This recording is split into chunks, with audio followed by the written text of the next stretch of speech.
So, good morning, everyone. I can see that more people are beginning to join us. And welcome to this morning's opening session for the Regions in Recovery Global E-Festival. This session is around grants and funding. So specifically, we're looking at the fellowship scheme, but all of the hints and tips that we give you during this session will apply to any of our grant schemes. So where I can, I'll point out differences between the grant schemes as we go in. But if you're an early career looking to apply for an early career grant, you're still in the right place. The comments that both are my co-speakers, Wolfgang Petzold and Elvira Uyarra, will give you will apply to early career grants and the pandemic small grants as well. So let me start by giving a little introduction to the session. The Regions in Recovery Global E-Festival is the first event of its kind that the Regional Studies Association has organised. It's in direct response to the pandemic and our inability to meet face-to-face. We're running it in partnership with 14 other organisations in regional studies and science.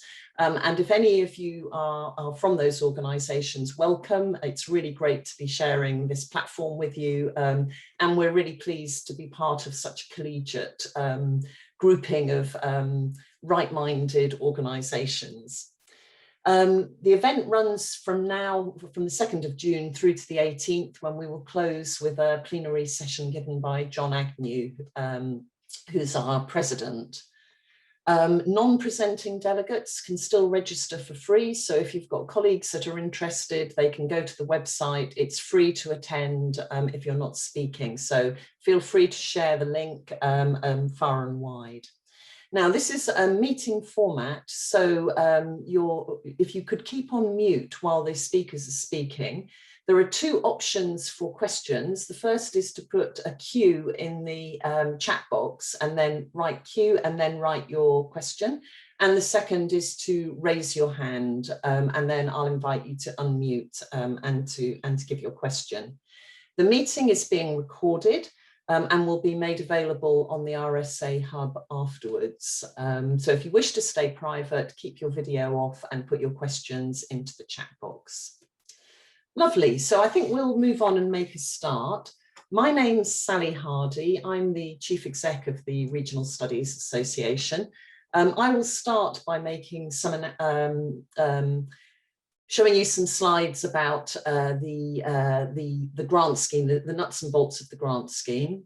And then my colleague Wolfgang Petzold, who is the Deputy Director for Communication at the European Committee of the Regions in Belgium, he will then pick up and he will give some hints and tips about applying for the funding. And Wolfgang sits as one of the assessors on the Regional Studies Research Committee. So he's extremely well placed and he will be one of the assessors for each of our grant schemes, not just for the fellowship scheme. And then after him, Elvira Uyarra, who is the co-director of the Manchester Institute of Innovation Research from the University of Manchester, will talk a bit about her experience of actually applying for funding and how that's gone and her hints and tips for moving through the application process. So without further ado, let's kick off. Thank you for sharing my slides, Katerina. Can you move to the next one, please? So confusingly, these slides are not in date order, but I can draw your attention to the third line down, the small grant scheme on pandemic cities, regions and industry. The deadline for this is on the 30th of June. So if you want to apply, you need to move quite swiftly. This is a grant of up to £4,000 and it's the second tranche of funding that we've been awarding to projects that link cities and regions to the current crisis. The amounts are up to 4,000. We'll give 6 in this round, and there may well be a further round to follow. There are then 2 deadlines on the 1st of September, one for the fellowship research grant, but the other for the membership research grant. Now, the membership grant is for £5,000. and that will be up to three grants that we'll award. And then for the fellowship research grant, it's 7,500, and we normally give 1 grant. And then finally, on the 15th of September, is our early career grant, which is normally within 5 years after PhD. And we give grants of up to £10,000 sterling, and we will be awarding at least 3 grants in this round. So there's plenty of funding coming up. Could we move to the next slide, please? So today we're focusing on the fellowship grant. So it's up to £7,500, roughly €8,500 or 9,000 US dollars. The deadline is the 1st of September. Next slide, please. So this award is open to fellows of the RSA. All of our funding is open to RSA members only. The fellowship scheme was introduced to support the research of established researchers and long-term RSA members. So we define a fellow as an individual member who's been a continuous member of the association for a minimum of 5 years, but who can also be defined as an active member. So that means, for example, that they've spoken at our conferences, they're a member of one of our committees, they've applied for grants and other forms of funding, so that they've actively engaged in the work of the association. So you don't need to be in your 60s, be a professor, have a global reputation to be a fellow of the RSA. What you need to have been is a member for 5 years, and to be active within the association in the broader term. So we have lots of fellows who are just out of early career status. So fellowship's open to a very surprisingly wide and diverse group of people. If you're not sure if you qualify, you can email us at membership@regionalstudies.org, and my colleagues will tell you whether you qualify. Next slide, please, Katerina. So these are some of the people who have received our grants, and on the far right-hand side of my screen is our next but one speaker, Elvira. And Elvira's project was on constructing markets for new path development, the role of the state. If you look at the other end of that column, the guy in the green shirt, that's Professor David Gibbs, and he took one of the very first grants, and his feedback to us was that it was a really well thought through grant scheme, and the reason for that is that the sum of money is very small, but we do a 2-stage application process, and we do that for many of our grant schemes. So the first stage is really just an abstract of the research idea. And then we then shortlist based on that, and then we ask you to do the budget and so on. So the idea is we don't put a lot of redundant effort into applications that will not eventually be shortlisted. So the aim is to be light in terms of the admin, and to maximise your chance of getting through. So we've given almost £1 million in the last few years in micro grant funding, and we've given 9 projects recently for the fellowship, so £67,500 sterling. Next slide, please. So 2-stage application process. The first round is an expression of interest. We then shortlist, and then a smaller number of applicants are invited to submit the full proposal. To apply for any of our grants, you must be at a higher education institution, and they will administer the grant. So we don't give the money directly to applicants, we give it to the HEI. Normally we would define an HEI as having degree giving power, or as a national research institute, but we will always look, if you're at an unusual kind of organisation, we will always take a view about whether we can award to you. Grant holders are subject to the research rules and ethics of their employing institutions. So the project must be solely funded by the RSA. So we won't go in with other funders. It's got to be clean and just the RSA funding. But for the FeRSA, for the fellowship grant, you can think of using it as leverage for further funding for future projects. So it could be used as a pilot study, for example, but it will need to be a discrete project. Now, one thing to remember is that if you're still an early career member of the association, we have 3 award schemes that, as people track through membership: early career, member, and fellow, and you're only entitled to get one of those grants. So you can't take an early career grant, then become an ordinary member of the association and have a grant then, and then apply again when you become a fellow. And the reason for that is we have a lot of members, all of whom have interesting research ideas. And the idea is that we share the research funding as widely as we can, give as many people the opportunity to participate as we can. Next slide, please. So requirements and expectations, some of these I've covered. So grants will only be allocated to single researchers. So for this grant, no co-authored or team applications. And that is also true of the early career and member grants. But you can apply as a team for a research network grant for the pandemic small grants scheme. So there are grants that we offer that allow you to apply with a co-researcher. Must be within a higher education institute. You must be a member when you apply for any of our research funding, and you must remain a member while you do the research and until you've fulfilled all of the reporting requirements. Anybody can, in the right category, can apply, so you can be based anywhere in the world and apply for the funding.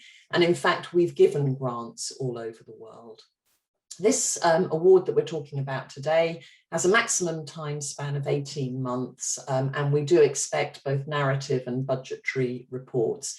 Each of our grants has slightly, mostly the same, some slightly different reporting requirements. So for example, for our policy expos, the 2 reporting requirements are include an article for one of our journals, but also a short form policy-facing book. So when you look at the grants, please read the regulations and the requirements very closely. Next slide, please. So these are 3 grants that we've given recently, one on older industrial towns and new energy economics. Helen Lawton-Smith is looking at the Black, Asian and minority ethnic groups, along with disabled groups, looking at regional inequalities and innovation opportunities. And then Simona Iammarino from the London School of Economics is looking at regional connectivity through global production networks. So there's a huge breadth of topics that we will look at. Nothing is ruled in or out. Provided it has a regional application, we will definitely be considering your application. Now, I think that should be my last slide, Katerina. Wonderful. So that's the kind of the outline of the grant scheme. And now I'm going to turn to Wolfgang Petzold, a member of our research committee, to give some of his hints and tips, learning from the things that he's seen as he's been on that committee. Wolfgang, over to you. Thank you very much, Sally, and good morning to everybody here in this session. I would like to thank the RSA for having me. I'm not a research creature. I will tell you a little bit about me myself and the reasons why I'm doing this, looking into your applications or possible applications. And then, as Sally just said, I will give some hints and tips. Let me speak about my most favorite subject in the beginning, which is me myself. So I was educated 50 years ago, believe it or not. I graduated with a degree in sociology at the Bremen University in 1980. And then my career can be, I've now 35 years of professional experience. Nothing of this in research, which is important for you to know, because I'm one of the 2 rare creatures in the research committee, which is composed of 15 people or so, and there are only 2 people who do not work in a research institution or university, which is me and Elisa Roller, I believe, who's also speaking during the conference.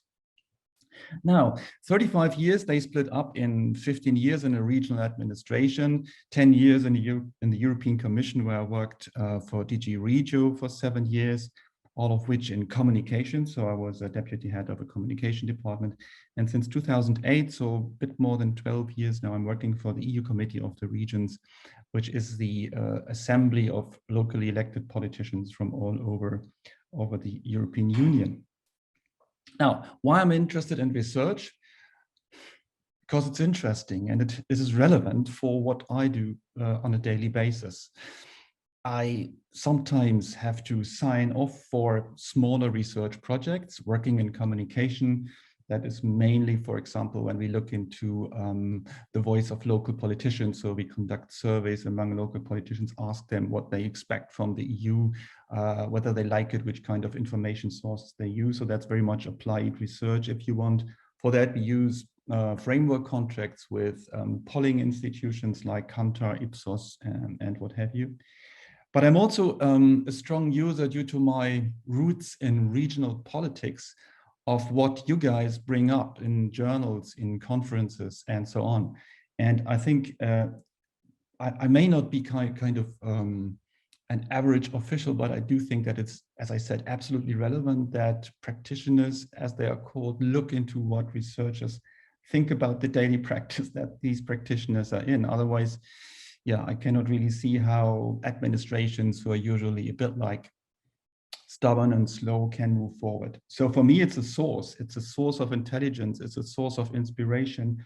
That's why I do read journals, that's why I listen to academics, that's why I invite sometimes academics like we did, Sally and I, a couple of years ago, when we invented things like the European Week University, where we invited early career researchers to bring them together as a community. And this pays off. I mean, it really pays off when you look into the situation of regions and cities and you see what young and less young researchers bring forward, like what comes to my mind is the EU geography of discontent, for example. Why do people vote for Eurosceptical parties? What is their reason? This is really relevant, in particular when you think about EU communication or EU politics and regional aspects of it. So that's my, if you want, my framework in which, or my glasses that I put on when I read research applications, of which I receive, I believe, something in the order of 20 per year from all the schemes that Sally just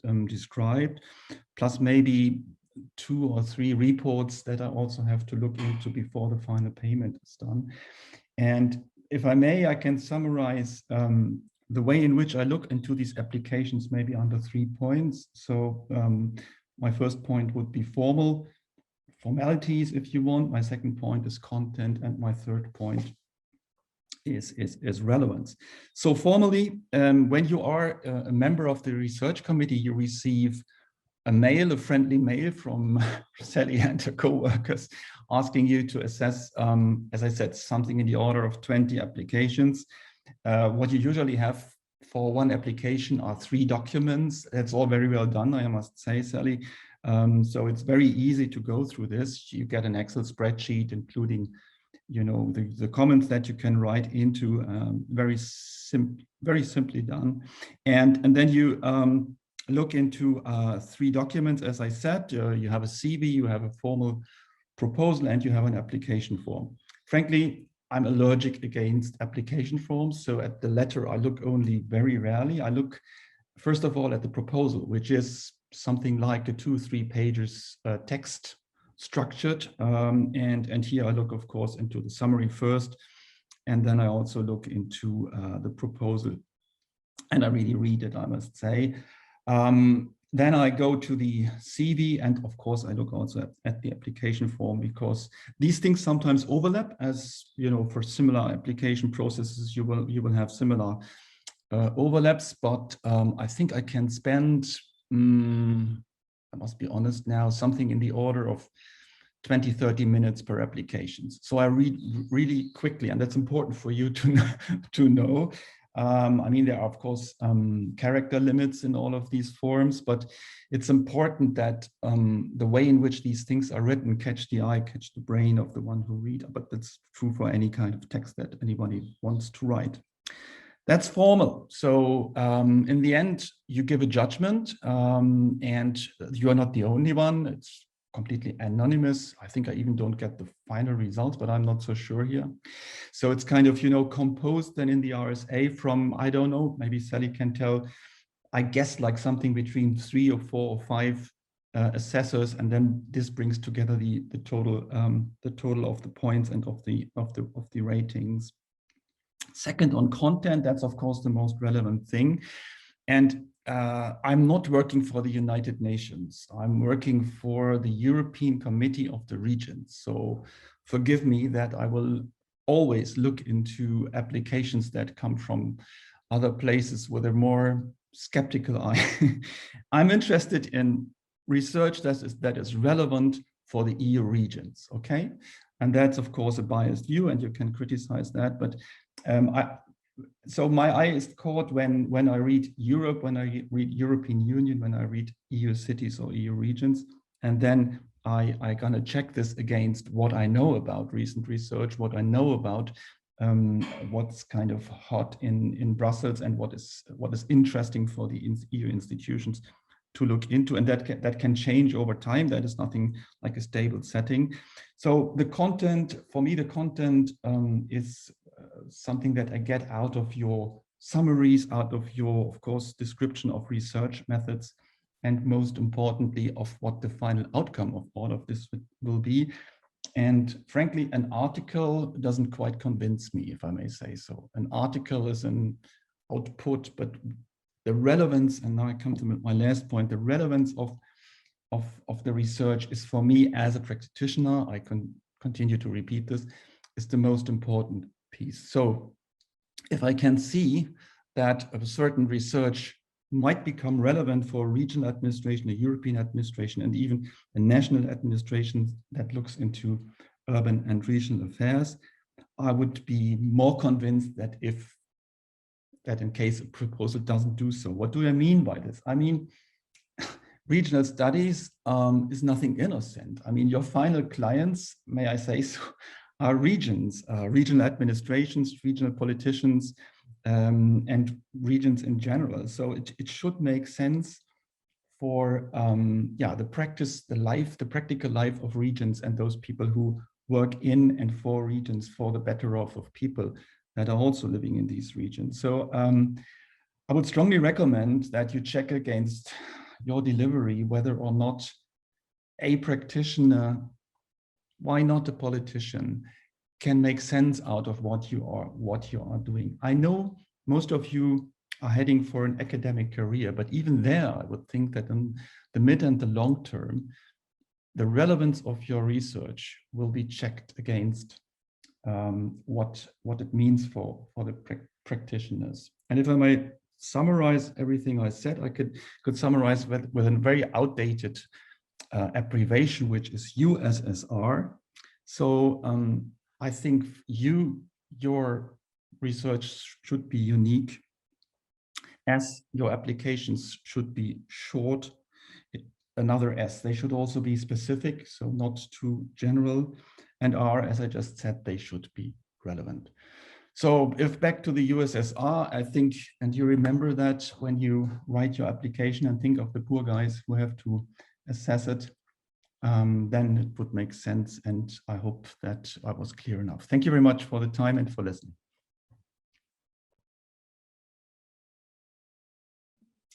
Thank you very much, Wolfgang. And perhaps before I turn to Elvira, I can just take up a couple of the things that Wolfgang has said to us. So I imagine some of you will be curious about the number of overall applications. Wolfgang's mentioned 20 applications. What you need to know is that the research committee is international. It has, I haven't counted, but roughly 20 members globally. And the way that we manage the process is that we would expect to have in a year across all of our schemes around 250 or so applications. So we divide those applications between members of the research committee. We send the same application to several different members, but not to all members. And then all of the scores are put together and any comments are put together. And then all of that goes to Ron Boschmer, who is the chair of the research committee. And then Ron goes through, Ron reads every single application for every single grant scheme. So there is a kind of overarching mediation and moderation process. And in case of any uncertainty about scores, people will be, the people who have given the scores will be returned to, and there will be a discussion. So although Wolfgang only sees about 20 applications, we get far more. But what I would say is that you will still find that these grants have fewer applications to them than if you were applying for funding from a research council. And the reason for that is a research council is national normally. The Regional Studies Association is disciplinary based. So the pool of people from whom we're pulling is smaller. And also we've graduated the grant schemes and made so that the pools are even smaller.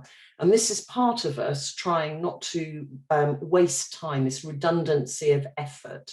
So Wolfgang will see an application twice for any of our research grant schemes. Firstly, the outline, which is then shortlisted, and then the full application, which is this three-part process that he's just talked about. And if you go on our website, you can have a look and see the research interests are very broad. People are appointed to that committee based on their ability to, based on the fact that we will get applications right through from really technical methodological things through to qualitative research, almost ethnographic interviewing techniques at the other end. Fine. I'm very happy to take questions. If you want to put questions into the chat box, then do that. I'm keeping an eye on the chat box. Elvira, I'm inclined to turn straight to you. Thank you very much, Wolfgang. That was really interesting. Elvira. Thank you. So I'm going to share my screen. I hope it works.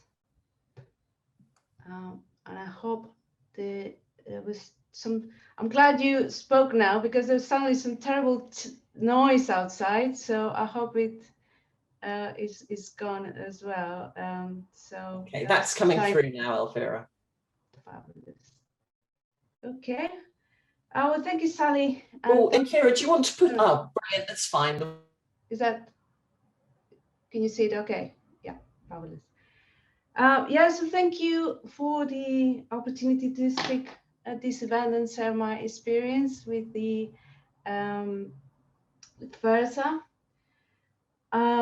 I was a grant recipient during 2020. Actually, my project still continues. And so I'm going to give you, before I talk about my experience with the grant, I'm going to tell you what I think are the advantages of applying for this grant, which in a way repeats a little bit of what Sally has said. And from my perspective, I will highlight three main advantages. So first of all, the fact that, as Sally said, it's not a lot of money, but I find these kind of small exploratory grants, and also the network grants, really helpful to give you permission to explore a new topic, a new idea. If you want to, if something you find interesting and you want to kind of start getting into it, is a fabulous way to pilot an idea that then you can develop further, maybe ask for more funding, leverage additional grants, networks. So this is how I find it really valuable. And I have to say, many of my, like the work that I've done in the past, I think my most cited publication came from a small, very, very small grant. So I really see the advantage of this kind of small schemes, even more so than kind of big grants that are very structured and often there are very little opportunities to deviate and explore and give you permission to kind of be a bit innovative. So it's flexible and adaptable. As Sally said, you can obviously within regional topics, nothing is kind of off the table, and you can explore ideas that you want to explore rather than kind of other grants are very much more prescriptive.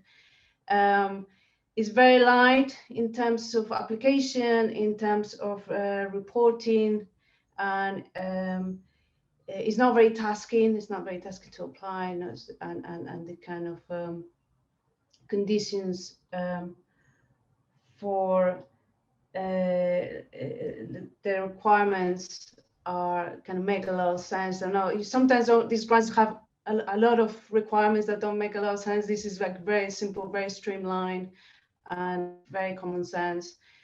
You can, as I'll explain in a minute, I was able to adapt my grant to changing conditions, and that was fine. Other funders, it's a lot more problematic.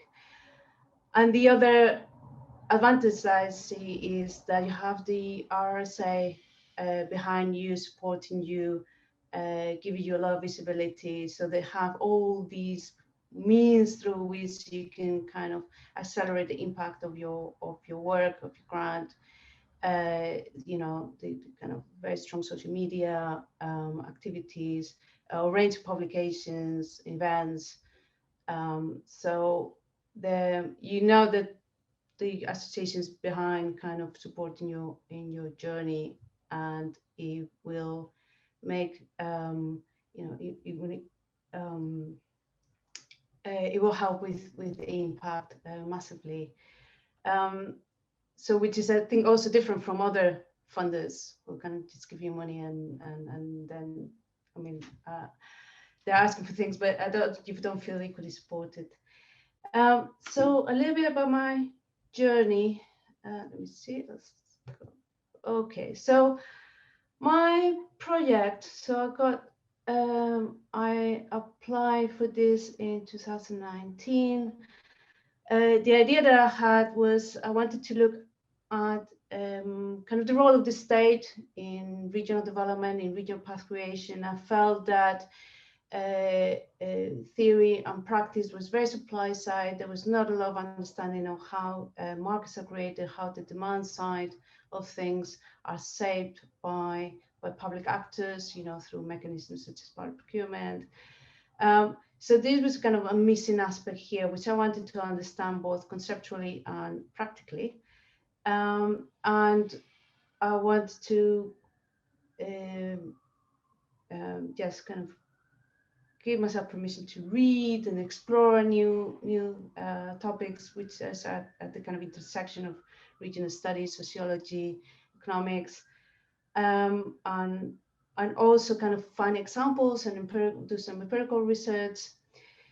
For that, I also wanted to visit a number of research centers that do similar work, and that could be kind of inspiring, and I could kind of share some ideas in progress. So I've asked for funding for these academic visits to do some field work as well. And I had a very good opportunity, which was I was going on sabbatical. So, okay, this is perfect. I got this grant. Also, I had some money from my department to do a few visits. So I had all figured out. It was fantastic. I had all these grants lined up and this nice project. And then COVID happened, of course. You might have heard of it. So, things don't always go to plan. And so literally, as I was gonna walk out of the door with my suitcase, we went into lockdown. I was on my way to Toronto, and of course that didn't happen. So that meant that I had to rethink my project, right? I was unable to travel, and now most of the money I asked for was for traveling. I had to revise the project. It had to be maybe kind of focus, kind of prioritize the conceptual part, and kind of we were all locked at home, so I was okay. This is a good opportunity to do some reading. I had to refocus the fieldwork in terms of making it more local. So I focused. We did an alternative project on Greater Manchester, which actually was very rewarding. I had to change the timetable, so I kind of asked for a bit of an extension. The funding, I had to use the funds in a different way. So I had to kind of rethink the project, and the RSA was super supportive in allowing this. So this is what I mean in terms of flexibility, and you know, they're very adaptive, very supportive. And I haven't really spent much of the money because you know you can in these days, but it has helped me to in many ways. So it has. This is my final slide. I don't know. I have lost count of my timing. So Sally, I know you keep track of it. So it has, nevertheless, despite the kind of my project having been changed along the way, it has been very helpful, and I see this as a starting point of something, and as a pilot for the work, which is what I wanted really.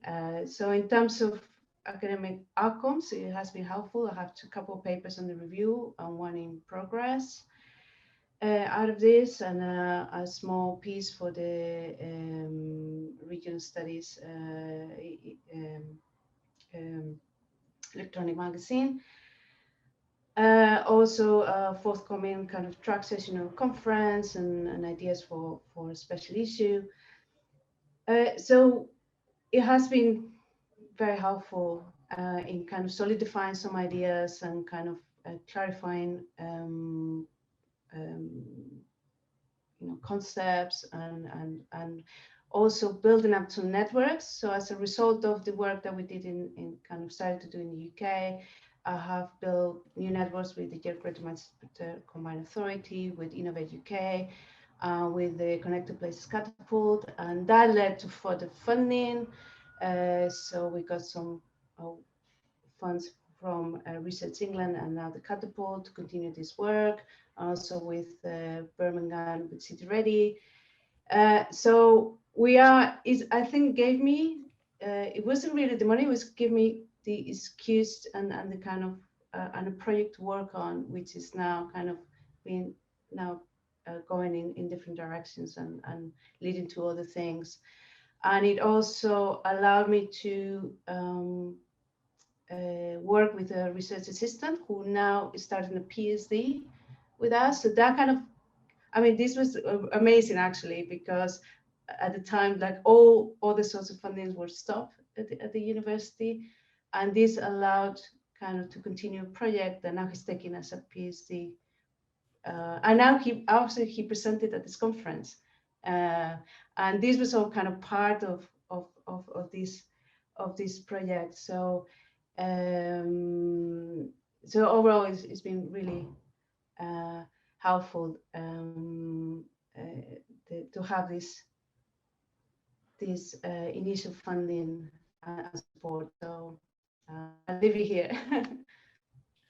Thank you very much, Elvira. Well, I must say that was quite a heartwarming way to start the beginning of the working week, to find that we've made such a lovely positive difference and enabled a PhD student to carry on. And certainly we know that at the beginning of the pandemic, lots of funding streams were cut, and lots of temporary contracts were ended. And lots of people who were in fixed term contracts, when the contract came to an end, they were let go. And we know that in some countries, there's been an absolute crisis and a very significant brain drain from institutions because of the halting of the flow of international students, disruption to higher education institution finances, So, I mean, the money that we give is never going to change the world, but if it's changed somebody's life and their life course, then that makes me extremely happy. Now, I've got 5 little follow-up points here, some of which I'll just deal with as they're technical, and some of which I will push out. So the first is one of the participants has direct messaged me about fellowship schemes. So let me just address that this is not a fellowship scheme. This is a fellowship grant. So you need to be a fellow of the RSA in order to apply for this grant. And so if you want to email me, my email address is on the website about fellowship schemes. The RSA doesn't run fellowship schemes, but they are available through organisations like the British Academy. But so much would depend on the individual circumstances of the applicant. So to that person, if you want to email me, I'll try and give you some pointers. But yes, this is not a fellowship scheme in the sense that you're raising it. The second thing was prompted in my mind by a comment that Elvira made about flexibility and adaptability. And this is something that Ron Boschmer, as the chair of the research committee, and I have been dealing with for the last 16 months, which is that people have got research grants from us, taken the money in good faith, and then all of their research plans have been thrown out of the window by their inability to travel. They can't do face-to-face interviews. So many researchers have really struggled with their grants. And I am really happy to tell you that the research committee has, without exception, supported those researchers either by giving them time extensions or allowing them to move the funding between headings so that they can spend the money in different ways, perhaps by doing an online survey, and maybe they need support to do that. So we've tried to be really flexible in the way in which we manage that. I need to just cross these things off, otherwise I'm going to repeat myself. So COVID effects, we've definitely tried to embrace that. There's a second point that a third point that I just wanted to make, which I think you might have made, Wolfgang, but I really want to bang it home, which is read the rules of the scheme. So we will fund within the rules of the scheme. So don't apply and think, oh, they probably don't mean that. And if they haven't got good applications, they'll fund it, even though I want to do this and that, which isn't allowed. We won't, and actually no funders will.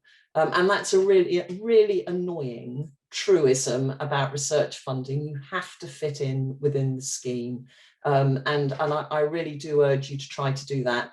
More applications are ruled out because they don't fit in the scheme and the applicant hasn't read the instructions. So either they're not a member or, lots of silly reasons to push applications to one side. So please do read those regulations. Then Ashima has raised a question on the chat about the composition of the research committee. So she's asking about whether we have representatives from the Global South on that research committee, and of course we do. Professor He-Kan Fei from, I think he's the Peking U, and also Mia Bennett, who, when she came onto the research committee, was herself in her early career. So being in your early career doesn't rule you out of taking part in some of these processes. And she's at the university at Hong Kong. So yes, and that membership of that research committee changes quite frequently. Everybody is on a term of office and we churn people round so that lots of people have the opportunity to also see the applications coming across their desk. That's why I always encourage people, if you can put your name forward to be a referee on a journal, always do it. If you can volunteer to be a research assessor, always do it, because you learn so much from these processes. And the RSA is thinking of setting up a peer review college to teach early career researchers the skills of doing peer review. So there'll be more coming out about that in September, and I hope that I can interest you in all of that. There's been another question about interests in research in the Global South. Yes, let me nail this. We haven't funded very much work on the Global South because we haven't had very many applications to do research on the Global South.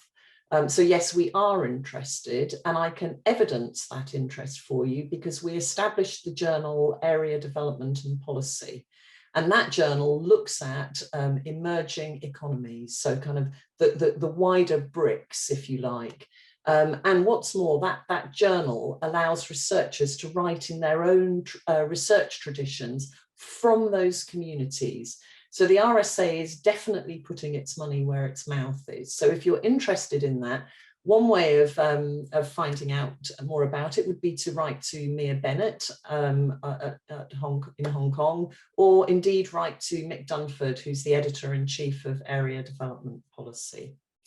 I have a question that I would like to put to both Wolfgang and Elvira, which is that these sums of money are very small. Is it actually worth going for such a small sum of money, in your opinion?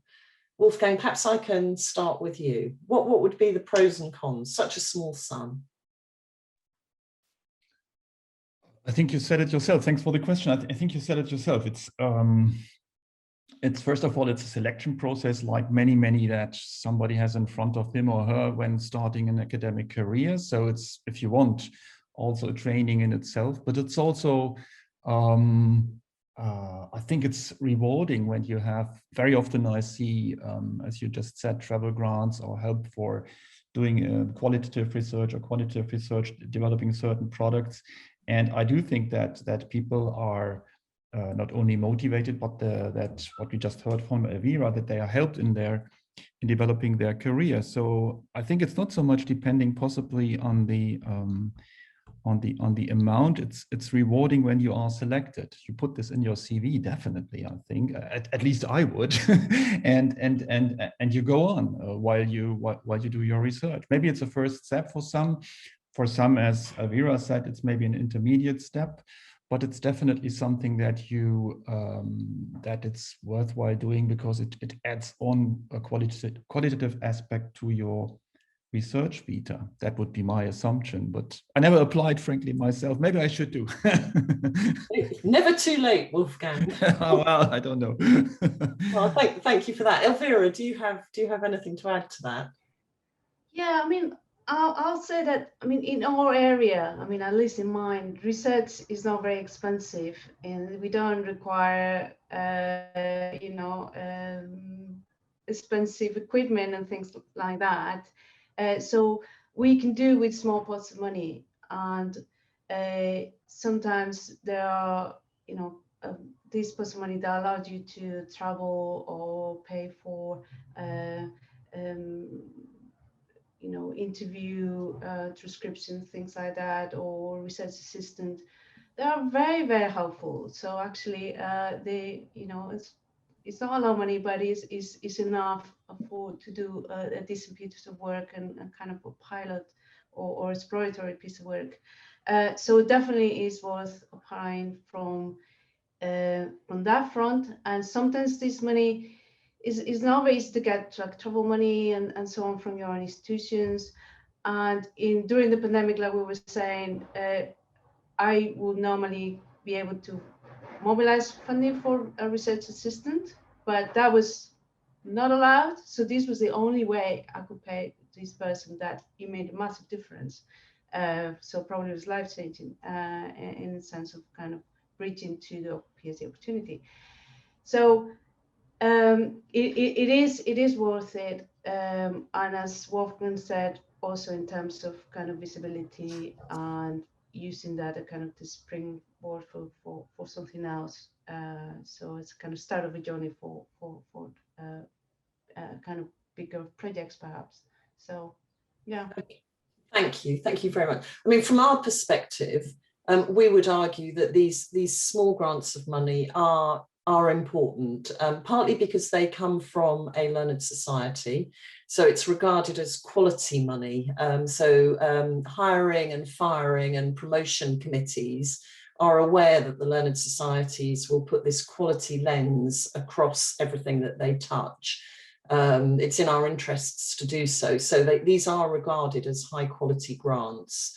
And we know from our experience of giving so much money in early career grants that it is career starting, because we track what happens to these researchers, and they often join very early in their careers on fixed term contracts. And then we watch as early in the grant, they will then move to a tenured or permanent position in another institution, so that we know that it adds value to their CV.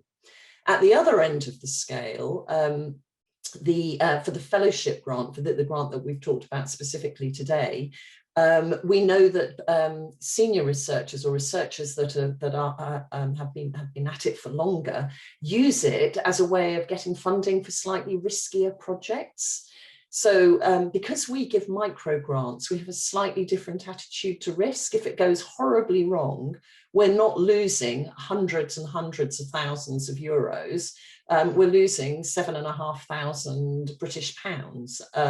So it's worth, provided the application is serious, the thinking is well articulated, the budget is well balanced, and it's within the rules, it will be given a serious look at, even if it's a really innovative proposal that we've not seen published elsewhere, that it maybe looks at something in a completely different way. So I think there are, I think research grants from societies kind of fill the gaps that the major institutional funders can't, the government funders or institutional funding from your own university.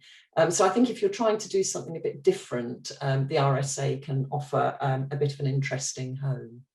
What I would like to do now, Elvira, is just to ask you to say a little bit about the way in which the RSA has worked with you with your grant. So the ways in which the RSA acts as a kind of friendly partner to your research, rather than just, as you said in your presentation, we give you the money and then don't come back to us until you've written your proposal, your final report. So before the awarding of the grant, so I didn't say anything about the application, but it was very smooth and not, in terms of the two stages. As you said, it wasn't a waste of time, unnecessary time that I put into the proposal. It was very simple. And then in the second stage, then okay, you put more effort because you have more chances of getting it. And actually it was a very good exercise for me to kind of clarify my idea. So even if I didn't get it, it would have been useful to kind of just write things that I wanted to do kind of anyway.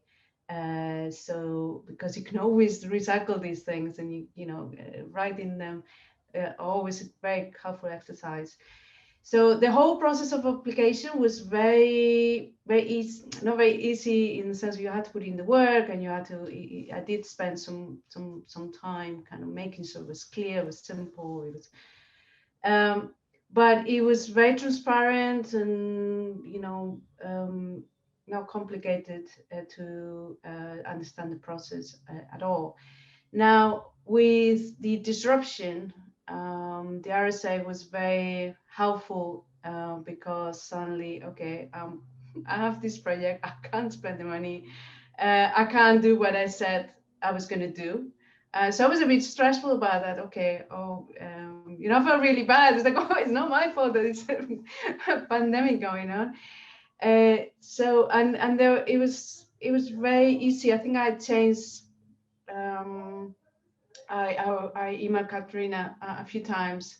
What about this? What about that? And it was all fine. I was able to change things without any problem.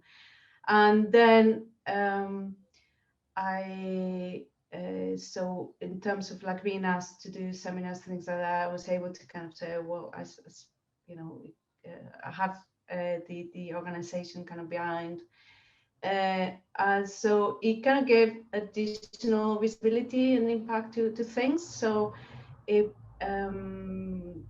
it gave me kind of further weight into the importance of the project, which helped me present to others and so on. So having the kind of backing of the organization was very important. And then in terms of kind of, there's a couple of papers that still not coming out. So I am sure that when that happens, there will, that will help me a lot in terms of the visibility and the impact of the papers. So I think that's going to be, that's been helpful so far, and I think it's going to be helpful when I finish the project and the subsequent kind of upwards from that. Yeah, I might jump in here, and that's exactly right, Elvira. So as any of our grant holders get towards the phase in their grants that they start to publish, we really encourage you to let us know. So we've worked very hard on having a broadly based kind of profile on social media, which is a little bit about promoting things that are upcoming about the RSA, and a little bit about sharing the work of our members. So promoting our members, sharing what they're up to, and just broadly supporting the community with information. So any member of the RSA can ask us to do a little bit of promotion. Obviously, we'd really love you to try our journals first, but we're very agnostic. We will promote wherever you publish. But work coming from funding, from grants that we've funded, clearly we have a vested interest in making sure that that work reaches the widest possible audience. So as you start publishing, Elvira, then write to Clara, and the team will get behind the social media to promote the results. And then, because we've got quite a large number of people here that I don't know, I just want to say something to you. If you're in your early career, a publishing outlet that you should consider is our open access journal, Regional Studies, Regional Science. And the reason that I suggest that is that it has what we think is more or less a unique section to it called the Early Career Mentored Paper section.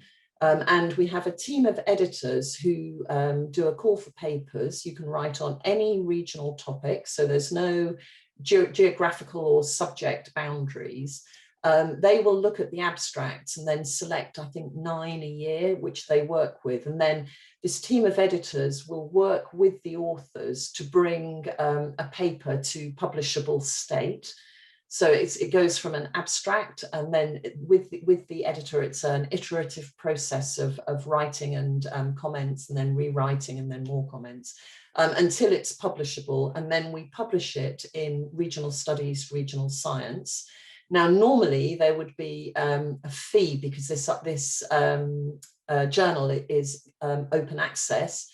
But in the case of early career mentored papers, the RSA pays the fee. So if any of you are getting to the point of writing your first article, I strongly point you to the website for Regional Studies, Regional Science. Have a look at it. Oh, and hopefully I see that my colleagues are already putting the links up. Oh, it's so smooth. Thank you, colleagues.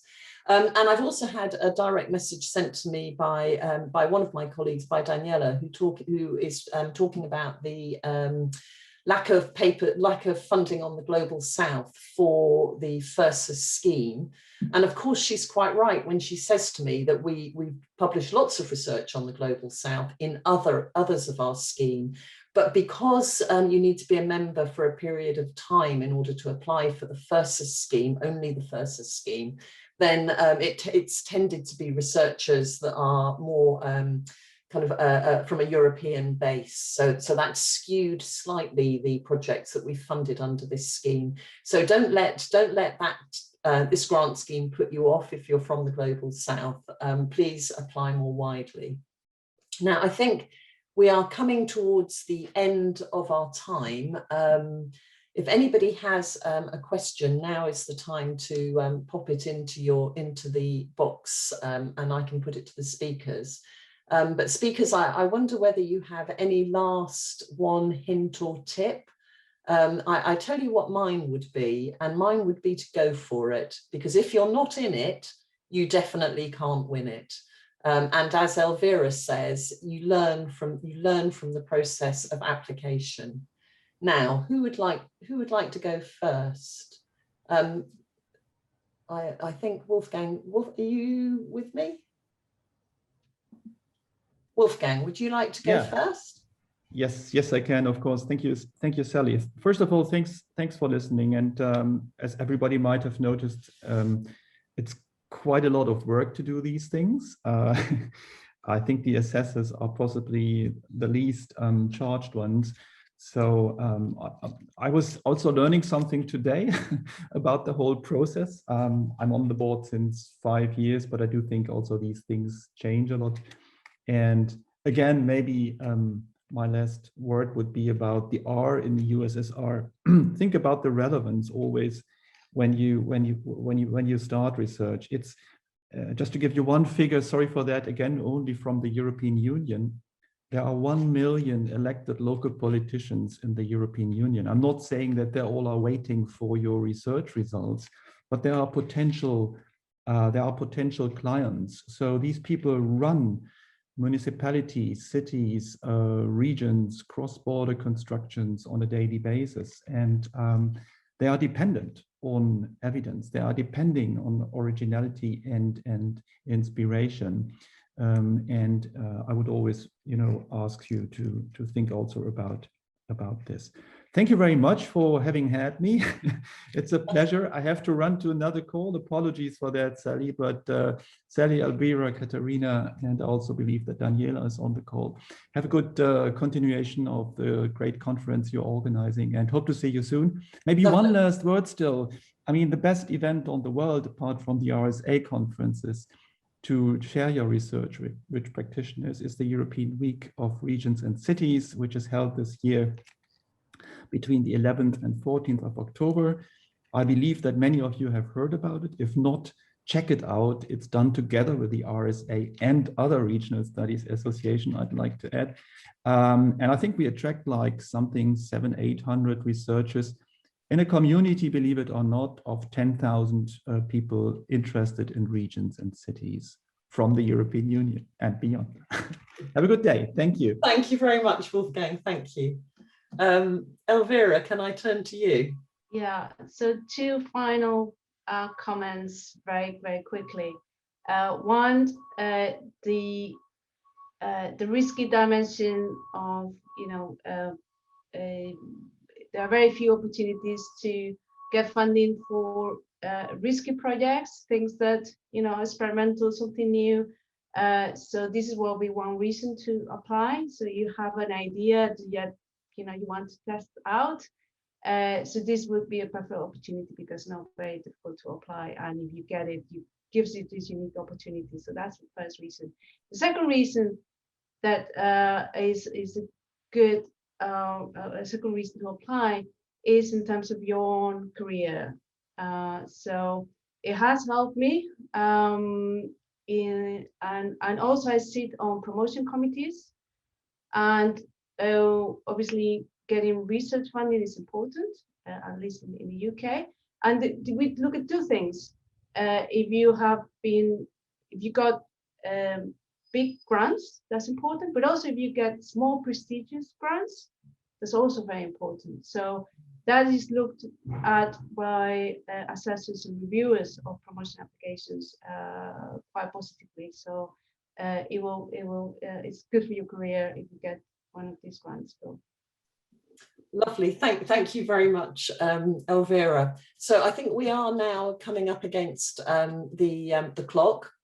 I would like to very much thank both Wolfgang and Elvira. We know there's an opportunity cost on your time in thinking about and preparing for these sessions, and we're really, really grateful to you for coming and doing that with us today. So thank you very much to that. I'd like to say thank you to my colleagues who have supported the organisation of this, this webinar as part of the Regions in Recovery conference. The recording for this will be available on the RSA website. If you're new to these sorts of formats where we lift the veil and show you a little bit of the inner workings of the hints and tips of how to get on, there is a whole library of material, including things like how to apply for jobs, academic jobs, how to manage an academic interview, a whole library of material available on the RSA website. So I recommend that you have a look at that. Continue to support the eFestival. I invite you, we've got another 2 weeks of the eFestival, and we have a wellbeing tent. So if it all gets too much, retreat to the wellbeing tent, go to one of the coffee trucks and do a bit of networking, go and do the yoga, sign up. There's a painting class tomorrow evening. I will certainly be there. We're painting a beachscape. I haven't got an artistic bone in my body, but the Paint Club are absolutely excellent at talking you through how to go about it. So thank you so much for joining us today, and I hope that you found it useful. If you have questions, feel free to drop me an email. If I can't answer myself, my colleague Clara, who's the expert, surely will. So thank you so much, and goodbye.